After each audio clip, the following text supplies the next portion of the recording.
Greetings, everyone. Pete Pardo here from Sea of Tranquility. Welcome to day three of albums that are 50 years old in 2023. That's right, we're looking at albums that are celebrating their 50th anniversaries, their 50th birthdays. They turn 50 this year, originally released in 1973. We've got 31 days in January.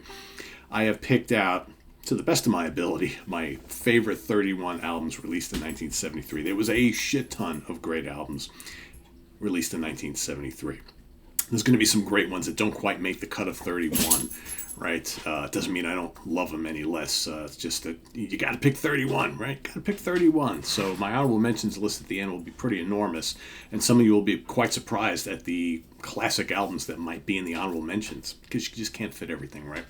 So this particular one today, this was a absolute no-brainer to include on this list. It was originally released February 1st, 1973. Recorded at Columbia Studios in New York City for Columbia Records, produced by Murray Krugman and Sandy Pearlman. Of course, I am talking about the second studio album from Blue Oyster Cult, Tyranny and Mutation. A classic album cover there, I might say as well. This is the what would start the kind of like heavier period in the history of Blue Oyster Cult. You know, their first studio album. More of kind of like a psychedelic rock album here. You've got a little bit of that carrying over, but definitely a heavier listening experience. Record label Columbia wanted their own version of Black Sabbath, right? You know how the story goes, and Blue Oyster Cult was like, all right, we'll dial it up a little bit, right? You know, never quite as heavy as Sabbath, but there is some pretty heavy moments on here. Of course, the personnel. Eric Bloom on lead vocals, rhythm guitar, Buck Dharma, Donald Buck Dharma Roser on lead guitar and lead vocals, Alan Lanier on keyboards and rhythm guitar, Joe Bouchard bass guitar, keyboards and vocals, and Albert Bouchard drums and vocals. One of the great things about this band is that with the exception of Alan Lanier, everybody else sang. So you had lead vocals from all the other four members, and it added a nice variety to the proceedings, which I think was really cool. So here you have, if you look at the original LP, as it was released in 1973, you had the black side, you had the red side, right? On the black side, you had the red and the black dynamic kickoff track. You had OD'd on Life Itself, Hot Rails to Hell, and 7 Screamin' Disbusters, right there, 4 heavy hitters. On the red side, you got Baby Ice Dog, you got Wings Wetted Down, Teen Archer, and the absolutely brilliant Mistress of the Salmon Salt, Quicklime Girl. Quicklime Girl. Really great tracks, right? So, but again, there's a different feel from side to side, the black and the red. The black side is a little bit heavier. The red side, a little bit more of that kind of Blue Oyster Cult quirkiness. Got its heavy moments too, but it's definitely got a little more of that psychedelic and pop feel, like from the first album, kind of more of the biker rock type of thing. But very, very cool nonetheless. And you can see the songwriting skills of the band really starting to gel on this particular album.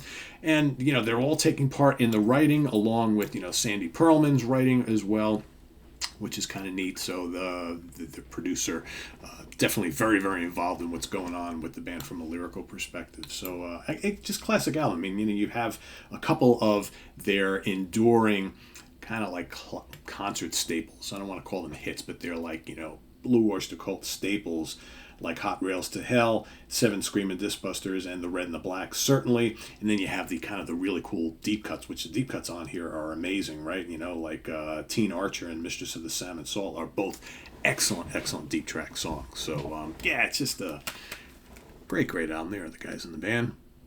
Back in 1973, 50 years ago, and they're still going strong. That's the cool thing about Blue Oyster Cult, right? They have been steady on the concert circuit forever. I mean, you can almost kind of count on it every year that Blue Oyster Cult will come swinging around to your town to play a show. At least that's the case here in New York. I mean, they're always playing every year without fail somewhere. And they released a great new album a couple of years ago, right? First album in many years. So, but most people, when you think of Blue Oyster Cult, you think of classic Blue Oyster Cult, right? It's those 70s albums, and maybe even a couple of those early 80s albums as well. But a classic band nonetheless. So that is my pick. Day number 3, Blue Oyster Cult, Tyranny and Mutation.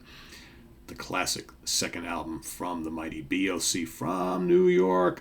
Let us know what you think of Tyranny and Mutation in the comments below, as well as your pick today.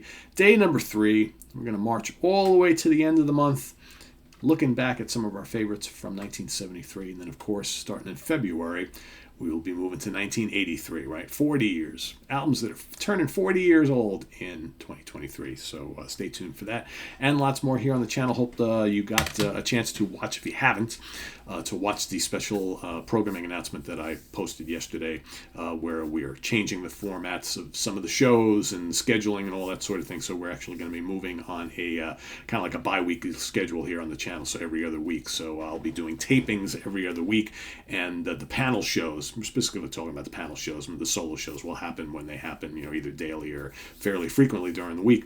But the panel shows will all be moving to a every other week format. So you'll have 1 week you'll have Hudson Valley Squares and the Monsters Den with brand new episodes.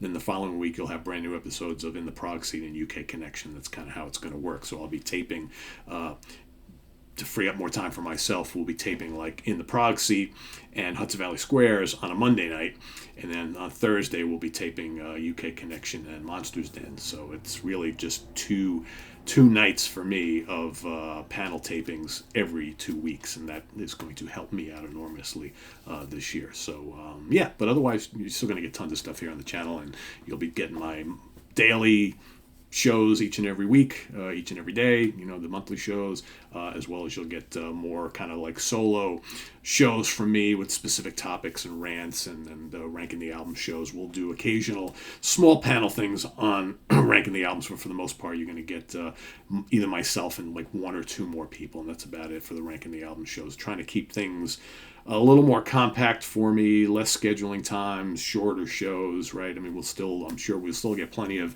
30 to 60 minute shows, but I'm trying to kind of do away with the 90 minute and 2 hour marathons, only because I know some of you like to watch them, but only because it just takes a lot of time on my end. So trying to just kind of simplify things a little bit. So there you have it, everybody. Tyranny Mutation, Blue Oyster Cult. See you tomorrow for another one. Visit us on the web at www.seatranquility.org. We're on Facebook. We're on YouTube. All together, all the damn time. Please subscribe if you haven't already, and click on that notification bell so you get alerted of all of our content as it posts. And please do click on that like button. Very, very important. And down below, we've got the links to our Ko-Fi page for channel donations, as well as our merch page for all sorts of great Sea of Tranquility stuff, right? Tons of shirts and hoodies and hats and all sorts of things. So go investigate that. Pick up something with your Christmas money, and we'll see you real soon here on the channel. I'm Pete Pardo. Take care. Bye-bye.